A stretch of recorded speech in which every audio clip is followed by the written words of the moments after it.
Today I'm going to read out a story called Remember the Roses by a not too famous writer called Avery Taylor. It is a delightfully thrilling, romantic adventure story set in wartime, a story in which the hero falls in love with a girl from 500 years ago, a great heroine of historical reality. This is the middle of 1944. The great Allied invasion of Europe against the Germans is about to begin, and the British have been secretly collaborating with French resistance fighters, and their leader, Paul Renard, has been recently arrested by the dreaded vicious German secret police, the Gestapo, and the British have decided to send a commando called Robert. He has to airdrop on Rouen and somehow enter the prison and find Renard and either rescue him and bring him back to England or kill him. Because the information that he possesses, when and exactly where the British are going to launch their attack, is too valuable a prize for the Germans, and they will brutalize Renard and torture him until he dies, but they will get the secret out of him. So he has to be silenced or rescued. So he parachutes down on Rouen. Robert knelt on the damp grass and bundled the billowing folds of his parachute into the hole. Around him the woods were quiet, the expected torch signal nowhere to be seen. There could be 100 reasons why no one had come to meet him, but the unexpected was still rather alarming. Of course, the Germans were expecting the second front. They had been tightening up, making movement more difficult. Even so, it wasn't like the French underground to let a man down. He stood up, kicking leaves over the freshly dug graves, and headed eastwards towards the town. Pierre Delon lived in number 16 Rue de Derrière, and as second in command to Paul Renard, he would be his best contact. He kept to the fields, hugging the shadows of the hedges wherever possible, and stopped at the slightest sound. His cover had been dreamed up in a hurry and wouldn't stand up to any close scrutiny. A farmhand from Balbec en route to a job in Évreux might pass as an answer if he was stopped, but under interrogation the story just wouldn't hold up. The first outlying streets of Rouen closed round him, and he slowed his pace, dodging into a doorway as the steady tramp of booted feet passed close by. The Rue de Derrière was in the centre of the town, close by the river, and it took 40 minutes of unalleviated tension before he reached it.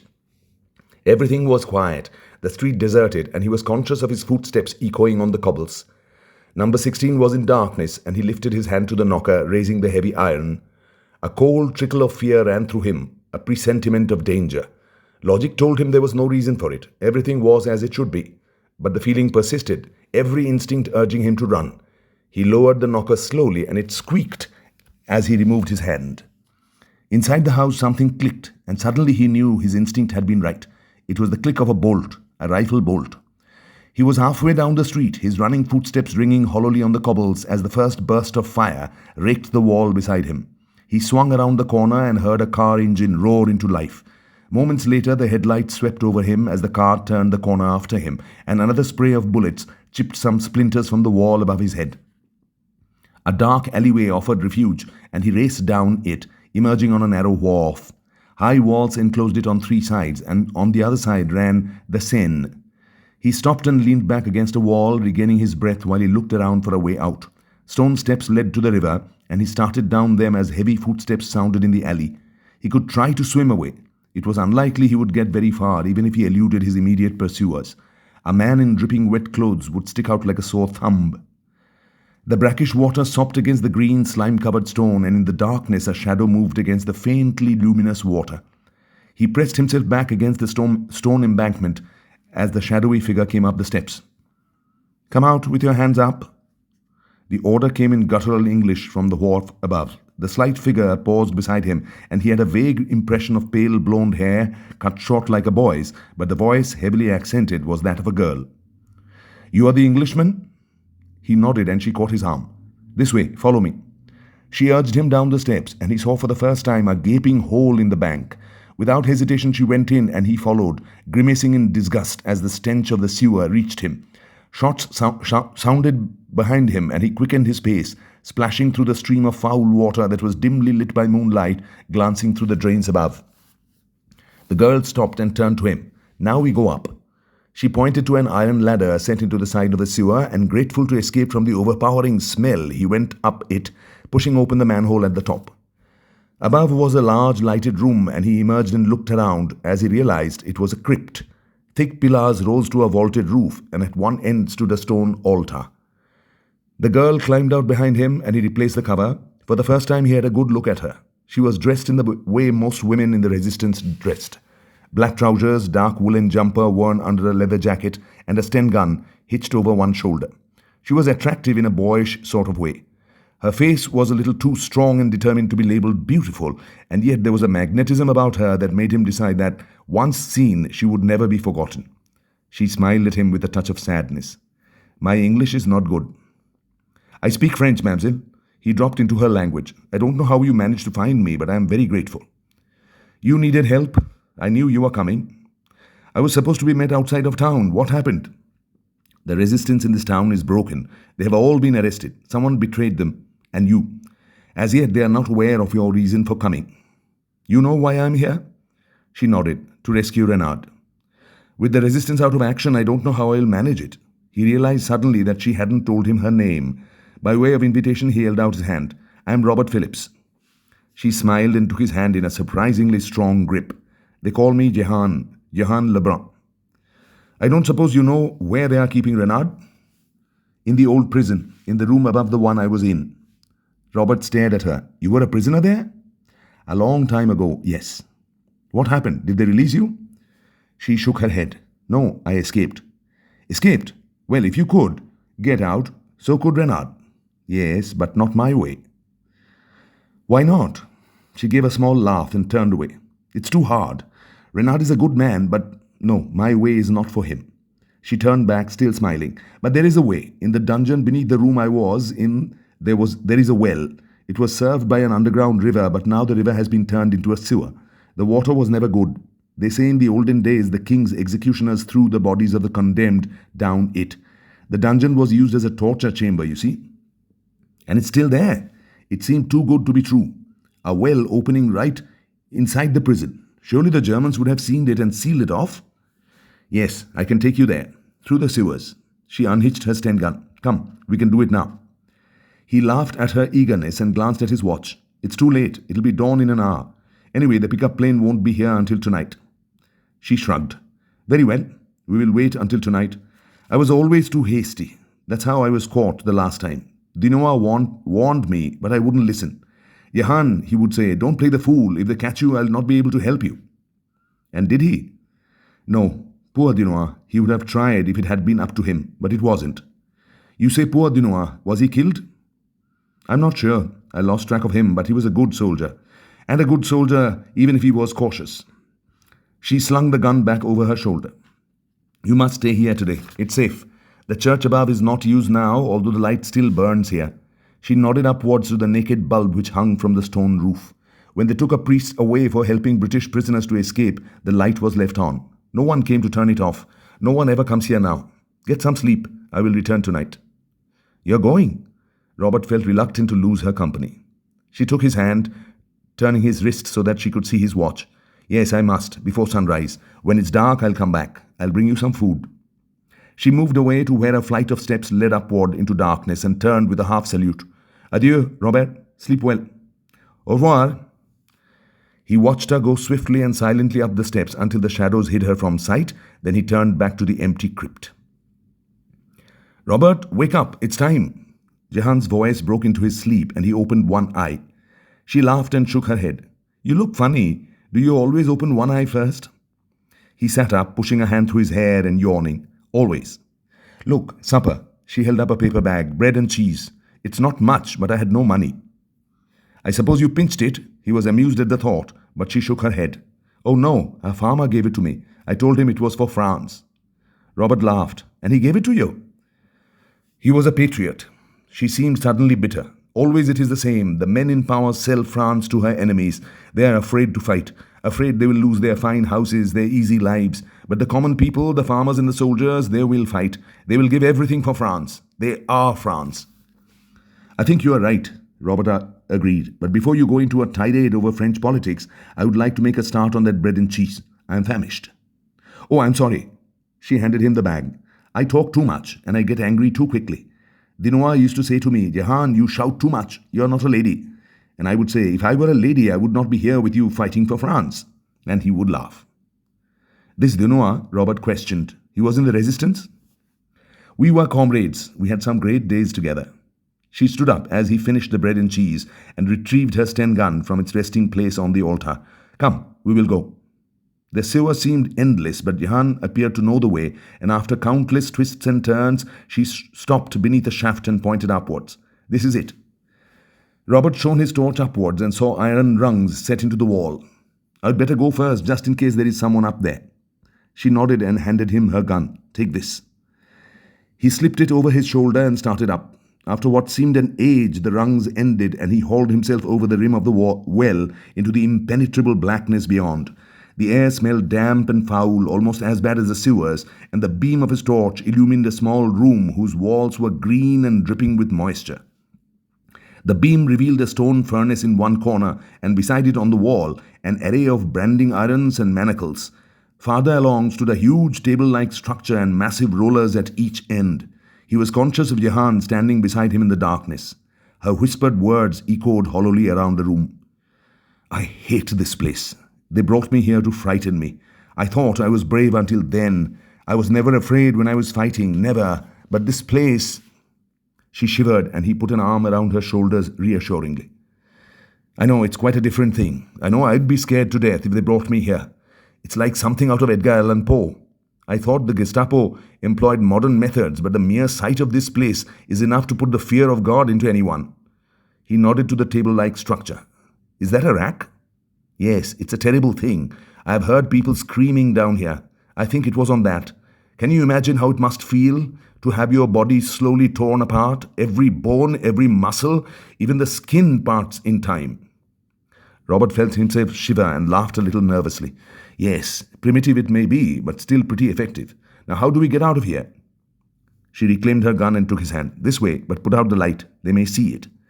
He switched off the torch and allowed himself to be led forward in the pitch blackness. Be careful there. There are steps. 34. He stubbed his toe on the first, but soon found he could judge the height. After 34, he found himself on level ground. A few more paces and we'll be in the new cell block. Close your eyes or the light will blind you. All right, you may open them now, but slowly. He blinked as the glaring electric light dazzled him, but it passed, and he saw a corridor stretching ahead. 8 solid iron doors ranged along it, and Jehan moved to the nearest. In here. The lock yielded to his probing wire, and a few seconds later they were inside. Renard lay face downwards on the stone floor, unconscious. His lips were caked with bright blood, and his left hand had 2 broken fingers. A torn trouser revealed scotch marks, and it seemed the Gestapo did resort to modern methods on some occasions. Electric shocks were a favorite of theirs, especially after a man had been immersed in water, and Renard's clothes were soaking wet. Robert's efforts to revive him were useless, and Renard remained oblivious of the chance to escape. After 5 minutes he gave up, realizing that Renard wasn't going to come round for some hours yet, and that when he did, he would be too weak to move.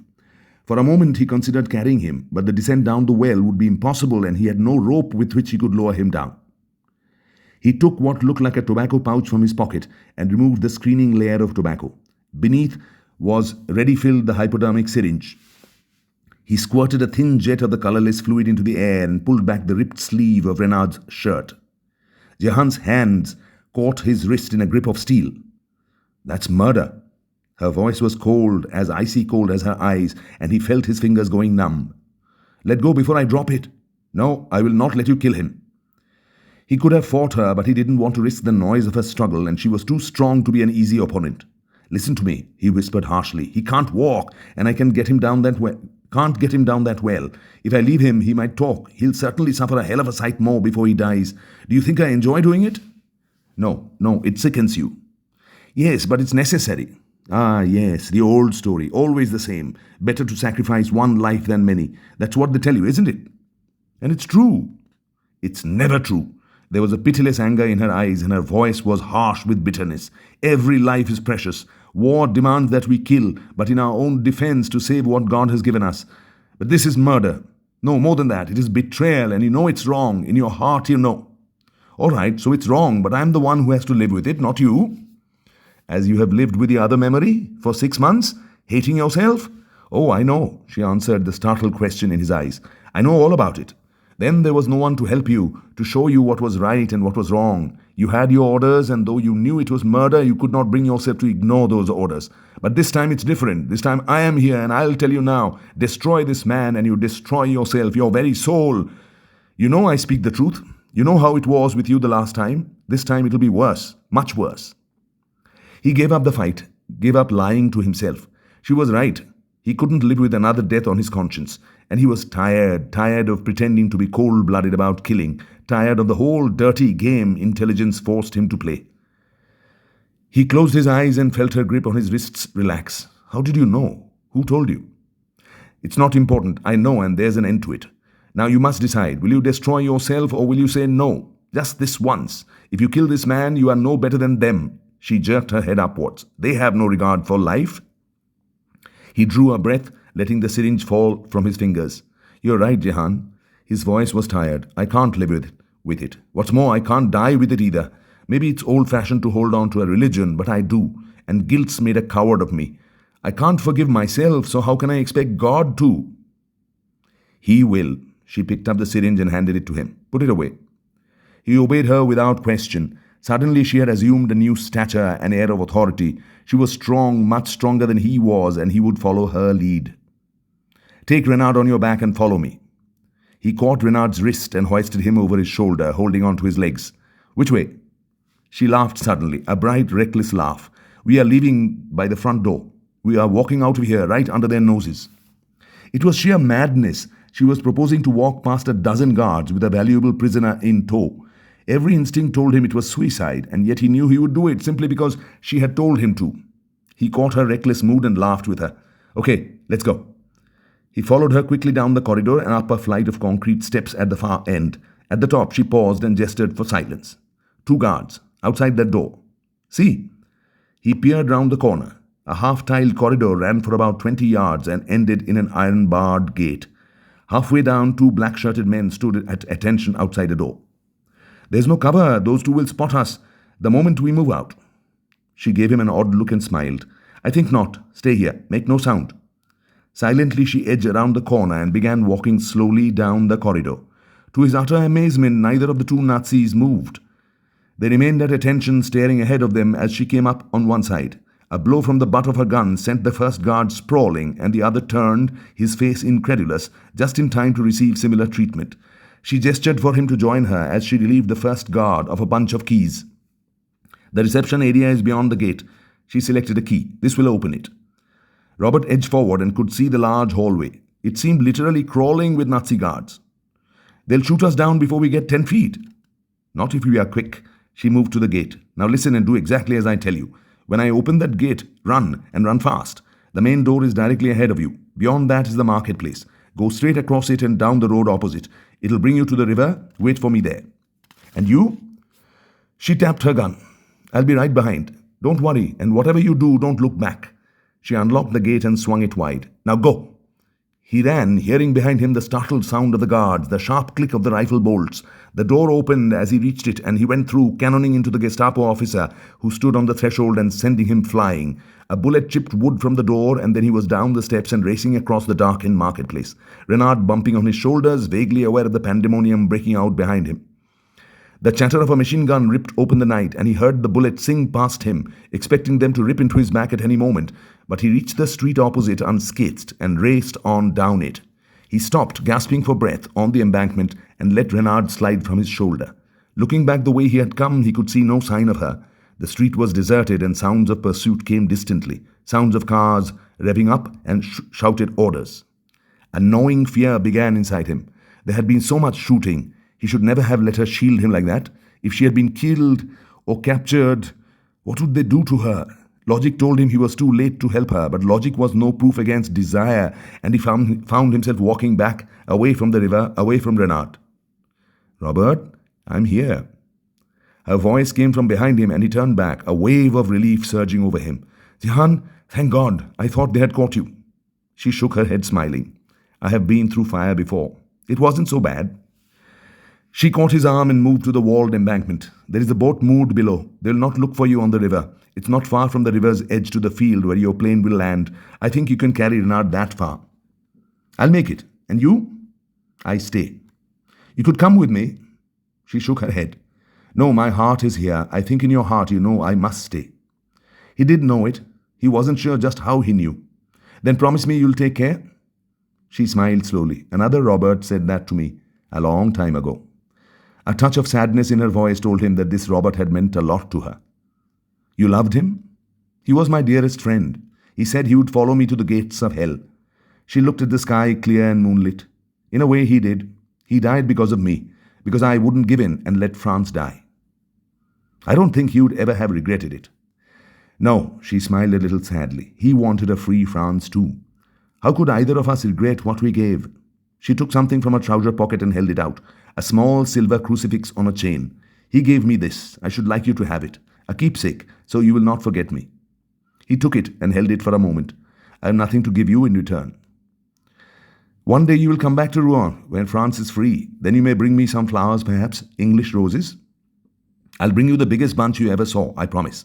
Where shall I find you? In the marketplace. You'll find me there. Au revoir, Jehan. He bent and kissed her cheek, then lifted Renard onto his shoulder and started down the steps to the boat. As he cast off, her voice floated down to him. Adieu, Robert. Remember the roses? The current carried him swiftly downstream, and looking back he could see only the empty embankment cloaked in shadows. Colonel Pearce flung the typewritten report down on his desk and glanced at Robert. I don't know what the devil happened to you in Rouen, Captain, but I would say you had taken leave of your senses. This so-called report of yours is sheer nonsense. His adjutant hid a smile and shot Robert a sympathetic glance. Robert looked blank. I'm sorry, sir, I don't understand. All this business of dungeons and wells, it's sheer poppycock. There aren't any dungeons in Rouen prison. And as for their supposed torture chamber, Renard himself says it was on the floor above him. And it certainly wasn't filled with a load of medieval junk like the place you describe. But I saw it. We both did. Robert felt bewildered. And that's another thing. This girl, Jehan Lebrun. There is no one in the resistance by that name. Maybe it was an assumed name, Robert suggested. Maybe you are drunk, Captain. I would prefer to believe that than assume you were suffering from hallucinations. The girl doesn't exist. But she does, Robert insisted. And I wasn't drunk. You say she covered your retreat from prison? Yes. Rubbish. You were alone. We have a witness, one of our own men who works there as a cleaner. He saw the whole incident. You came through the cell block with Renard on your back and went through so fast, the guards were too surprised to shoot. When they did, they seemed unable to shoot straight and put 6 bullets into their own officers.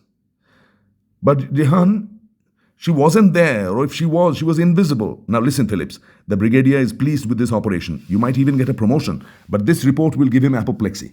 Rewrite it, man. I want facts that make sense, and I want it by tonight. He stormed out of the office and the adjutant hitched himself on the edge of the desk. You have put your foot in it, my boy. The CO's not pleased. I don't understand. It's true, every word of it. The adjutant frowned. You sound convinced enough. I could almost believe you. Look, Robert turned to him impatiently. I don't know what checking up you did, but I know what happened. I was there. There were dungeons and Jehan does exist. Do I look like a lunatic? The adjutant was silent for a moment, then he drew a breath. No, you don't look like one. Maybe I'm sticking my neck out by saying this, but well, there were dungeons below Rouen prison. They were sealed off when the old building was pulled down. Then they weren't sealed off properly. I would say 6 feet of solid concrete was properly. It's true, Phillips. That's the foundation of the present building, 6 feet of concrete. You see, I know French history. That was my job before the war. I'm in the department because I speak the language and know the country. All right, so I was dreaming up the well, or dreaming I walked straight from it into the cell block. But what about Jehan? She wasn't a dream, and I can prove it. He fished in his breast pocket and took out the crucifix, handing it to the adjutant. She gave me this. For a long while the man stared at it, turning it over in his hand. His voice was oddly muted when he spoke. There's an inscription. Did you notice? Yes, but it's too full of squiggles for me to make it out. The adjutant nodded slowly. Old French. Shall I translate? Go ahead. It says, To Jehan, my maid of Orleans, God be with you, Robert. He paused. There is a date, too, 1429. For a moment Robert stared at him, half uncomprehending, half unwilling to accept what the inscription implied. Some called her Jehan Lebrun, Joan the Brown, Joan of Arc. The adjutant went on in a low, almost reverent murmur. In 1429, she took over from Captain Dunois and raised the siege of Orleans. In July of that year, she crowned the Dauphin king in Rhea. In 1431, she was tried for heresy and burnt alive in the Rouen marketplace. They say her heart wouldn't burn, so they threw it in the river. He paused and added, "Some say she loved a knight, Sir Robert. I forget his last name." Robert had listened in silence, the words fitting piece by piece into the unbelievable jigsaw. Joan of Arc. Jehan. But she was real. I touched her. The adjutant nodded slowly. Maybe. I can't tell you what's real and what isn't. I can't tell you if Jehan, your Jehan, was a ghost or a living person. Only you can decide that. All I can tell you is this. If you entered the prison by way of the old dungeon where Joan was kept, you did it through 6 feet of solid concrete, and the only Jehan in Rouen is a statue in the marketplace. Robert turned away and stared at the wall map of France, his mind trying to believe the unbelievable. That's where she said she'd be. Red flags marched like banners across the map of Normandy, and he heard her voice echoing in her mind. One day you will come back. He turned back to the adjutant. I'm putting in for a transfer. You'll lose your promotion. The brigadier won't like it. To hell with what the brigadier likes. I'm a soldier, not a blasted spy. I want to see action, real action. In France? Maybe. It doesn't matter. I'll get to Rouen one day. In the meantime, I'll be doing things her way, in the open, proudly, not hiding in shadows. The adjutant handed back the crucifix. You know, this is a valuable trinket. Robert took it, smiling. It's not for sale. It never will be. Will you get me the forms for transfer? He nodded. And what about this report? It stays the way it is, Robert grinned. I'd rather like to see the brigadier get apoplexy. The marketplace was crowded, banners fluttered from open windows and wine flowed freely. France was free at last. Vive Churchill, vive de Gaulle! A Frenchman waving a bottle of cognac slapped Robert on the back as he passed leaning heavily on a stick. You are English, Colonel, no? Oui, Robert smiled. Je le suis. That's what I am. The Frenchman pointed to Robert's leg, stiffened by a bullet wound gained at the Rhine. Un soldat brave, eh? A brave soldier, right? Robert laughed and shook his head. No, un soldat trop lent. Too slow, the man roared with laughter. Oh, c'est bien, c'est très bien, that's a good one. Robert pushed on through the crowd of victory celebrators. The corner of the marketplace was oddly deserted, a small corner of quiet in the noisy square. He laid the huge bunch of red roses at the stone feet and looked up at the silent figure of the Maid of Orleans. See, Jehan? I remembered the roses. Those of you who liked this story, as I have loved it for years and years, I would urge you to at least read up on Joan of Arc in Wikipedia. If you are truly fascinated, I shall lead you on to Bernard Shaw's classic and magnificent play, Saint Joan. And for those of you who are really thoughtful, receptive, and highly literate, you should read the long preface to that play also. Happy reading.